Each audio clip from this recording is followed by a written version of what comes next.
How's it going, YouTube? Oxa here, and as promised, today I'll be reviewing Gamera Guardian of the Universe. So, I guess a little, I'm gonna go into what's the movie about, the plot, and then of course I'll give my thoughts and opinions on it after. So, Gamera, Guardian of the Universe, is the 9th Gamera film in total. Essentially, it's a reboot, of course. It's the start of the Heisei trilogy. And yeah, it was released on March 11th, 1995, in Japan only. And of course, it was followed up by Gamera Attack of Legion.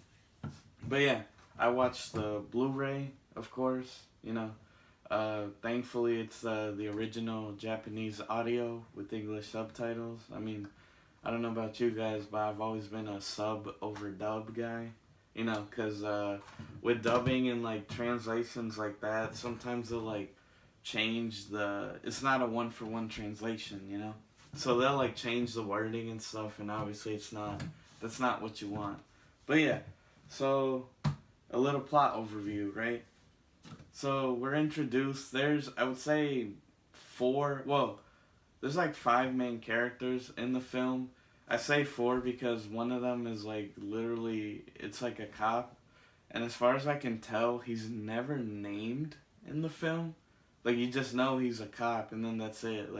He follows one of the doctors around. But our 4 main characters, if you will, are Dr. Kusanagi, a scientist studying what they call an atoll, which is best way to describe it's just a random rock formation floating in the ocean.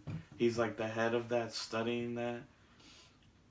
We have his daughter Asagi Kusanagi, who plays a role with Gamera later on. We'll get to it. You have Dr. Nagamine, who's she's an environmentalist scientist studying Gaios, which again we'll get into this, the birds and everything. And then finally you have a marine officer. It's Yohimori, Yohimori, and he's essentially with Dr. Kusanagi. He's he's a naval person. But anyways, so the film starts off. It's we're on a Navy ship, again, with the aforementioned Yohimori and Kusanagi. And it's off, off the coast of the Philippines. And they're attacked. Or, they're they basically crash into, the atoll, again, this weird rock formation. And they're studying it, right? That's the idea, what is that? And they go to check it out, obviously. Take a crew, they go on it. And they find this weird, almost monolith, right? It has runes on it and everything. And they find all these little, they're almost like a comma shaped, little, necklaces or artifacts, little things. And yeah, Yohimori touches the rune and it breaks. And essentially the atoll is revealed to be Gamera. He's been asleep for who knows how many, thousands of years, and he wakes up. And meanwhile, so while this is happening, we're introduced to Dr. Nagamine. She's studying what essentially, there's been sightings of a bird, or a bird-like creature on, a neighboring island. And her and, a crew, some, minor characters are there studying it, but that's when they actually see it, which, again, to avid Gamera fans, it's Gaios, or the reboot interpretation of Gaios. And yeah, they find out that the birds are actually hostile and that they have eaten humans, because there's a scene where they find essentially the waste, the poop of the creature, and they find glasses or you get it, human remains in it. So they warn the island of these creatures, and yeah, they are essentially looking for the nest. But they're all brought together essentially when the creatures, the birds, the Gaioses, essentially make it like to mainland. Like the government's like interested in them, like wants to capture them, and of course Gamera like he just woke up, so he shows up later on, like in a bit. So yeah, the four characters are essentially they meet, they work together, right? And the government wants to capture Giles, so they set up a plan similar to Godzilla '98, where it's like a food trap, right? They set up food like meat in the Fukuoka Dome, like stadium, and essentially, yeah, they're gonna try to capture the Gileses. Like at this point, the government doesn't know about Gamera, only the naval people, and yeah, so they lure the three in, and they're able to capture two of them. One escapes, and of course, Gamera shows up, and Gamera has like he kills one of them. Well, the one that escaped, while the other two are like they are caged up and everything, but they manage to escape. Like they have like almost like a heat power, like a laser that they free themselves of, and yeah, the government's obviously like surprised, like, oh damn, we have another monster to worry about, being Gamera. And yeah, then the plan shifts. Like, essentially, it's like they're like almost backwards, right? Because Gamera's like the good guy, but of course they don't know that. They're trying to like kill him or like get rid of him, and then capture the birds who are like the villains. And again, like earlier, it was established like there was the runes and the little like pendants, right? And again, this is where Dr. Kusanagi's daughter, Asagi, Kusanagi, comes in with essentially like she's gifted one of them by Yohimori, the naval dude, and essentially they're like almost like pendants, like you could form a bond with Gamera, and essentially because she touched it, or like she inadvertently forms a bond with Gamera, and that plays into the film later on, where she can like know what he's thinking or what he feels. Like they have like a connection, almost telepathic.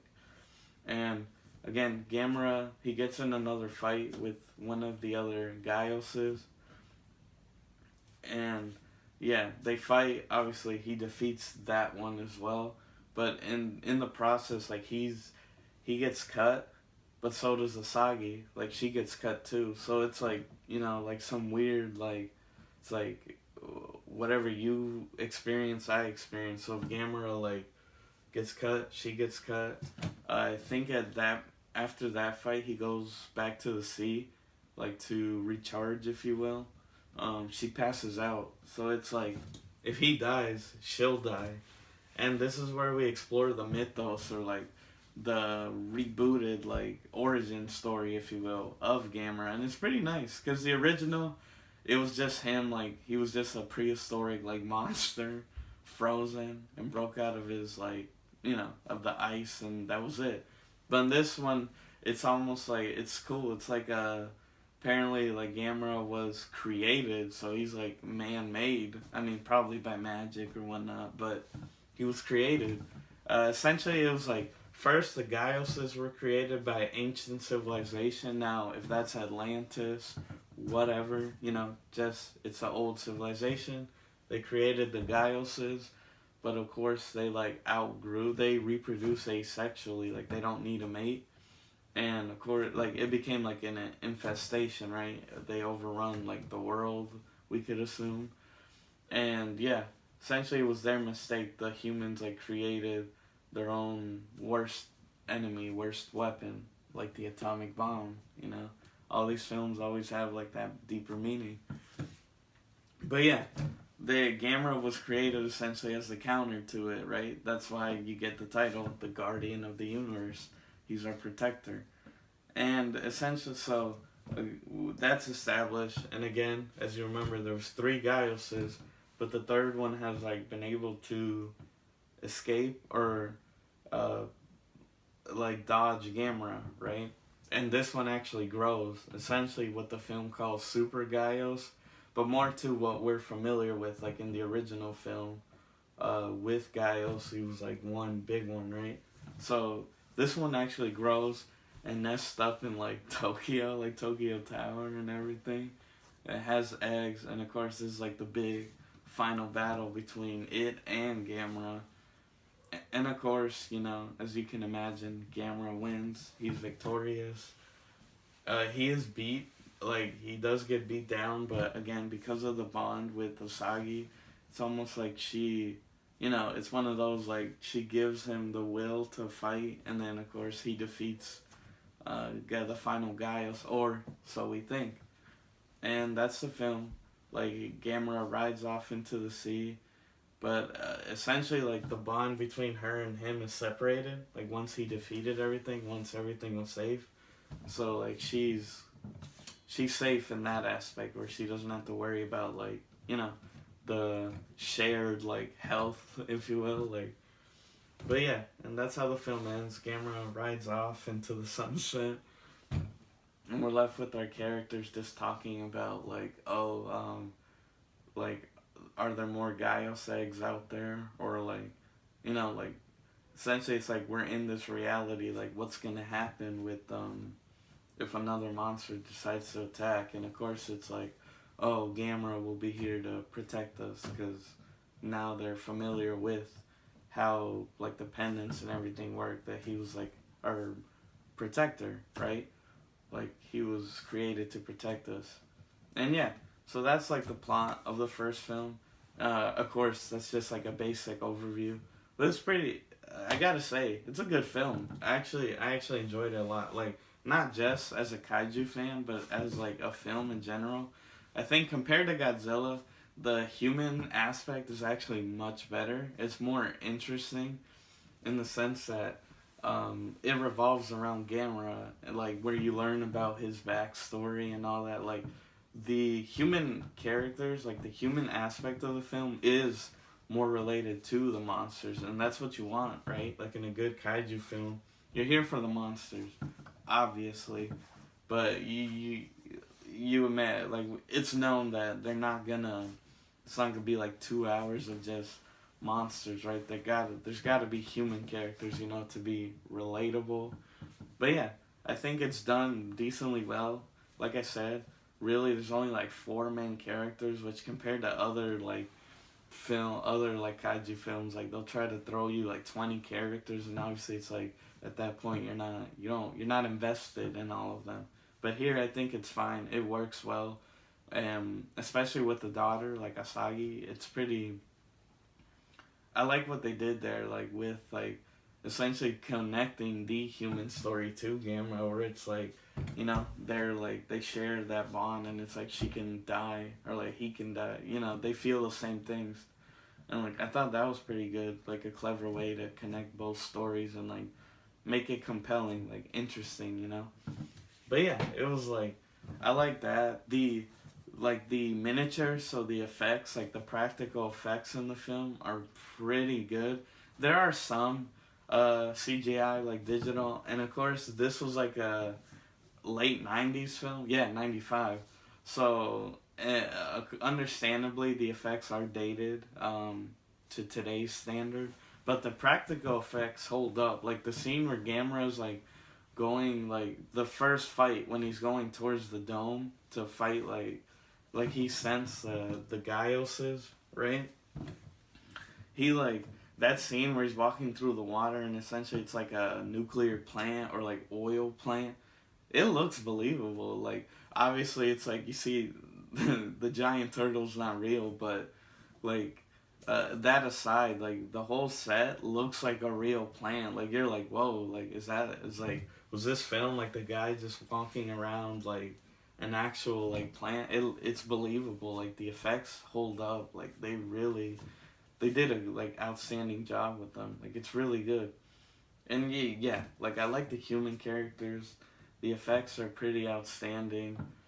And yeah, I mean, negatives, I mean, I guess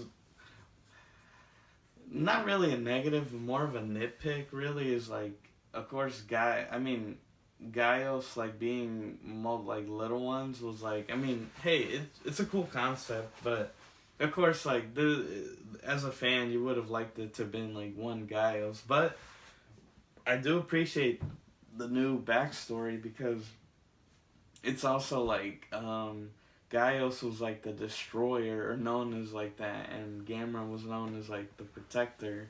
You know, like those are like the yin yang, right? Because they were both created essentially, and you know it was like they counter. There's like a balance there, and of course it's like Gamera is there to keep Gaius in check, because you know he can reproduce, like he can, like, it'll spread, right? Whereas Gamera's there obviously to keep him in check.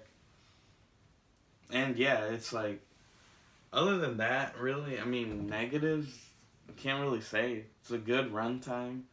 If I'm not mistaken, the film runs like an hour 35, hour 40, so it doesn't overstay its welcome. You know, it's a nice, concise story, and yeah, I guess like the reputation these films have for being some of the best like kaiju films, at least from what I've seen, it's up there. It's really good, and of course, this is the double feature. You know, so I am going to be reviewing, of course, Gamera 2 and eventually 3, Revenge Virus. But yeah, guys, I mean, I guess if I had to give a rating, so 1 to 10, would I give Gamera Guardian of the Universe?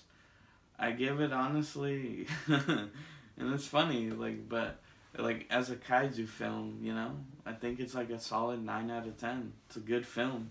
Like I said, even if you're not a kaiju fan, it's like, it's a good story. Like, you can understand it. Like, I guess that's the best way to put it. The human story is involved with, obviously, the monsters, and like that's what you want. Like, you're here for them, and it's like, but again, the clever way of like connecting it is like, it helps, right? It helps, like, oh, like, you know, the stories are connected. It's not like two different movies, because that's a common criticism, right? Is like, it's like there's a monster story and a human story, and they rarely, like, it's more like the human story is always like, it's always affected by like the monster. It's like the monster's the cause, and then it's like the reaction, right? Where the humans are just like, oh, what's going on? Like, you know, why is this monster here? Why is it attacking? And it's like, it gets cliche, right? Especially like after all the films. But yeah, I think it's a solid film. Definitely check it out if you haven't yourself. I think it's really good. But yeah, guys, I mean, let me know what you think. Are you gonna check out the film? And yeah, as I said, I'm gonna be reviewing them. Probably do it like every Tuesday's video. Like, so starting this week and for the next 2 weeks, it'll be the Gamera like reviews. And yeah, make sure to be on the lookout for that, guys. But this was my review, you know, let me know what you think. As always, please make sure to like, share, subscribe, hit the notification bell, all that good jazz. And thank you for your continued support, guys. And you guys are the ones make it all worth it. But with that, guys, I've been your host, Oxy. Take care.